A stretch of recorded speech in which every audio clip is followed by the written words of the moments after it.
A day in my life as sa Pilipina na may asawang apam na taga-Amerika. Char! Hello guys! So for today's video guys, tayo ay maglilinis sa likod bahay. Magtatanggal tayo ng mga pupo ng mga aso. At magwawalis tayo dyan para matapon natin yung basura kasi basura day kinabukasan. So, samahan nyo ko guys. Diyan kasi guys, alam niyo ba, tinanong ko yung asawa ko nung bagong lipat kami dyan kung pwede bang magsiga ng mga dahon-dahon ng mga, yan, yung dalawang punong nakatayo na yan dyan. Kung pwede ko bang sunugin yung mga yung dahon niya. Bawal! Namiss ko kasi magsiga-siga. Yung magwawalis ka sa labas ng bahay. Tapos sisigaan mo. Pagkatapos mo nang mawalis, yung tutumpok-tumpok mo yung mga dahon-dahon. Ganyan ginagawa ko dun sa probinsya namin. Eh dyan, bawal.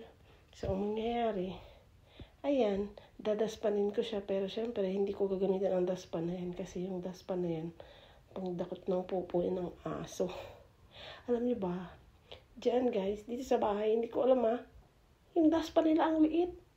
Hindi lang talaga siguro sila bumili ng maliit na, ay malaking daspan, yung mahaba.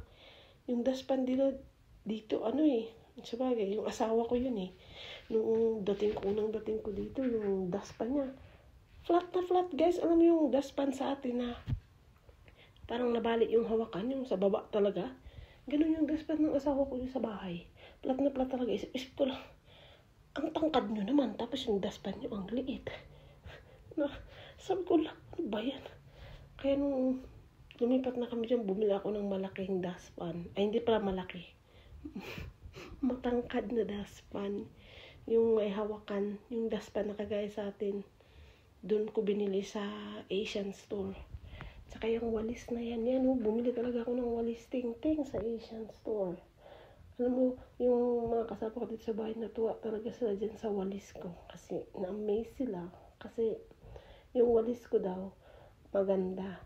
Pag nagwawalis daw ako, yung mga dahon lang talaga yung nawawalis ko. Hindi yung pati mga bato-bato sumasama. Tuwa sila dyan sa walis ko. Sabi ko, ganito yung walis namin sa Pilipinas. Pangwalis ng dahon lang talaga to, hindi bato-bato. Kasi sila pag tatanggal ng naglilinis dyan, kasama ang mga bato. Kaya, ayan, bumili ako ng walis ting-ting. Maganda kasi malinis siya tignan pag walang mga dahon-dahon dyan, tsaka yung mga bato naiiwan ako. Ayan yung anak ko nandiyan dyan.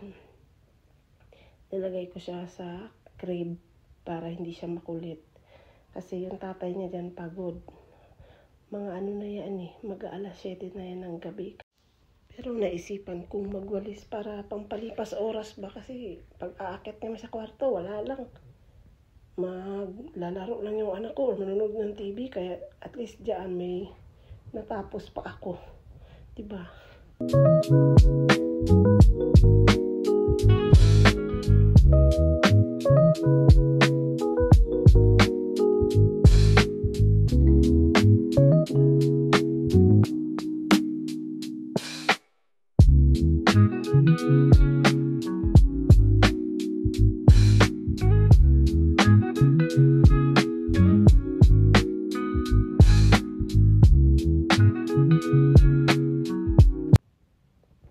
Guys, ipapakita ko yung anak ko. Ayan At least dyan hindi siya umiiyak. Nakikita niya ako. Maingay yan siya dyan guys. Smile pa siya Maingay yan siya habang nanonood sa akin, nagwawalis. Kasi pag doon yan siya sa kwarto, for sure, ang gagawin ng tatay, papanoorin lang siya ng cartoons na gustong gusto niya. Kaya hindi ko siya binigay doon sa tatay niya. Nilagay ko yung playpen na yan dyan sa labas para makikita niya ako, para hindi siya umiyak. Ganun lang ang gagawin ko dyan sa kanya para ayoko siyang palaging manonood ng TV. Kaya hindi ko siya tinatambay talaga doon sa taas pag hindi pa siya matutulog. Yan ang buhay ng isang yaya, charing. Diba? Yaya na katulong pa, char. Wala naman talagang gagawa niyan kundi ang mga asawa. Masaya ako dyan guys na nagwawalis kasi feeling ko nasa Pilipinas lang ako. Kasi namiss ko yung magwalis-walis sa labas ng bahay ba. Hindi ko nga lang pwedeng sunugin yung mga dahon, pero okay lang. Kasi at least parang feeling ko nasa bahay lang ako, nasa Pinas ako nga, nagwawalis gamit yung walis ting-ting. Wala lang, sarap sa feeling. After nyan, ayan, nag-vacuum ako at nag-mop sa loob ng bahay. Habang ang anak ko, ayun, sa playpen pa rin, naglalaro, ayun na, patalon-talon lang. Tapos yung aso ko, ayun na, lipat dito, lipat doon sa sounds ng vacuum ko eh. So, ayun lang guys. Hanggang sa susunod ng video. Salamat po sa panood ng aming video.